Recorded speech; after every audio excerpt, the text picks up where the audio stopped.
తెలుగు రాష్ట్రాల్లో 450కి పైగా రోబోటిక్ సర్జరీలు సక్సెస్ఫుల్ గా చేసిన ఘనత మణిపాల్ హాస్పిటల్దే.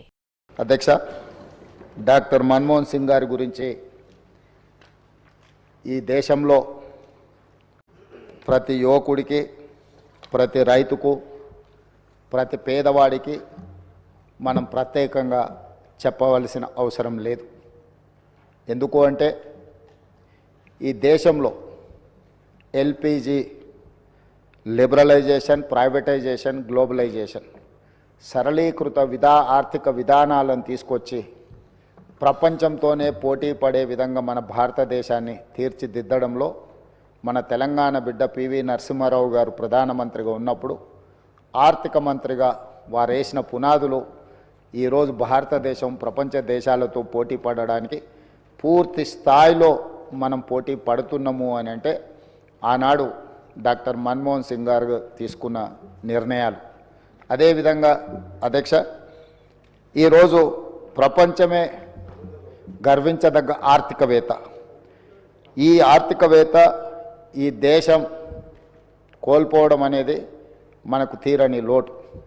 ఈ లోటు వారి కుటుంబానికే కాదు, యావత్ దేశానికి, ప్రపంచానికే ఒక గొప్ప తత్వవేత్త, ఆర్థికవేత్త, గొప్ప నాయకుడిని కోల్పోవడం జరిగింది.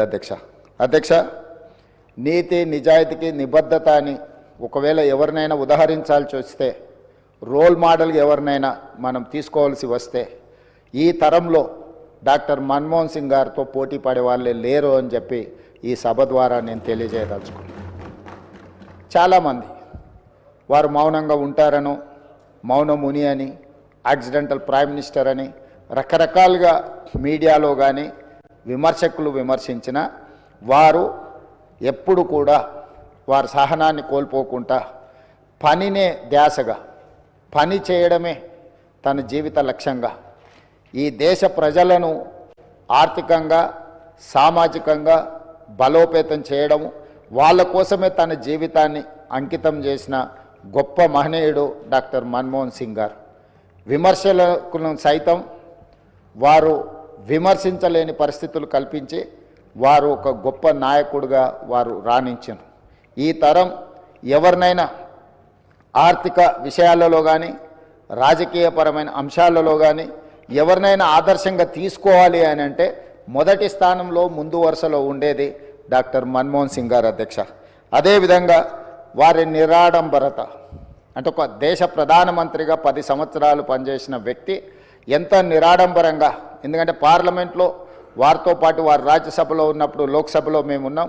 ఒక ధర్నా కార్యక్రమంలో నేను, పెద్దలు ఉత్తమ్ కుమార్ రెడ్డి గారు, కోమటిరెడ్డి వెంకటరెడ్డి గారు వారితో పాటు ధర్నా కార్యక్రమంలో కూర్చున్నాడు. వారు వచ్చి మా మధ్యలో మాతో పాటు కూర్చొని ఈ ప్రజాస్వామ్యాన్ని పరిరక్షించాలి, ప్రభుత్వాలు ఆధిపత్యం చెలాయించడమో, పెత్తనం చెలాయించడానికి చట్టాలను వినియోగించుకోవడాన్ని వ్యతిరేకిస్తూ మాలాంటి మొదటిసారి పార్లమెంట్ సభ్యులైన మాతో పాటు కూడా అక్కడికి వచ్చి నిరసన కార్యక్రమంలో కూర్చొని వారు ప్రజాస్వామ్యం పట్ల ఎంత విశ్వాసంతో, ప్రజాస్వామ్యాన్ని పరిరక్షించాలన్న లక్ష్యంతో ఏ విధంగా పనిచేసినరో వారితో పాటు ఆ రోజు ధర్నాలో పాల్గొనడం అనేది నాకైనా, పెద్దలు ఉత్తమ్ కుమార్ రెడ్డి గారికైనా, కోమటిరెడ్డి వెంకటరెడ్డి గారికైనా జీవితకాలం గుర్తుండిపోయే సంఘటన. అధ్యక్ష, ఎవరైనా ప్రధానమంత్రి, ఆర్థిక మంత్రిగా, రిజర్వ్ బ్యాంకు గవర్నర్గా, అదేవిధంగా ఫైనాన్స్ కమిషన్ సభ్యులుగా ఇలా రకరకాల హోదాలు వేసి దేశ ప్రధానమంత్రి స్థాయికి ఎదిగిన వ్యక్తి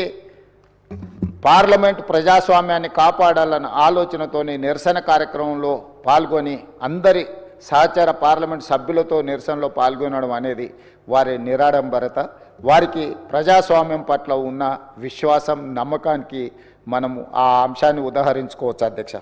అదేవిధంగా అధ్యక్ష, డాక్టర్ మన్మోహన్ సింగ్ గారి గురించి ఈ దేశం, ముఖ్యంగా ఈ దేశంలో ఉన్న రైతాంగం ఈరోజు ఉపాధి హామీ పథకం, భూమి లేని కూలీలకు ఒక పని కల్పించాలి 100 రోజులు. ఆ 100 రోజుల పని ద్వారా పేదలకు ఆహార భద్రత కల్పించవచ్చు అన్న గొప్ప లక్ష్యంతో ఉమ్మడి రాష్ట్రంలో అనంతపూర్లో, అదేవిధంగా తెలంగాణ రాష్ట్రంలో మహబూబ్ నగర్లో ఈ కార్యక్రమాన్ని దేశానికే అంకితం చేయడం జరిగింది. ఇదే విధంగా సమాచార హక్కు చట్టం కావచ్చు, రైట్ టు ఎడ్యుకేషన్ కావచ్చు, ఫుడ్ సెక్యూరిటీ కావచ్చు, ఇట్లా ప్రతి అంశంలో పారదర్శకమైన పరిపాలనను అందించాలి అని అంటే పరిపాలనలో తీసుకురావలసిన మార్పులను అన్నింటినీ వారు ఏ మాత్రం కూడా వెనకడుగు వేయకుండా ప్రజలకు ఉపయోగపడుతుంది అని అనుకుంటే వారు ఏ మాత్రం కూడా వెనక ముందు ఆలోచన చేయకుండా 10 సంవత్సరాలు ఒక అద్భుతమైన పరిపాలన అందించడమే కాకుండా చట్టంలో సమూలమైన మార్పులను తీసుకురావడం జరిగింది అధ్యక్ష. సుమన్ టీవీలో మీ పర్సనల్ అండ్ బిజినెస్ ప్రమోషన్స్ కోసం కింది నెంబర్కి కాంటాక్ట్ చేయండి.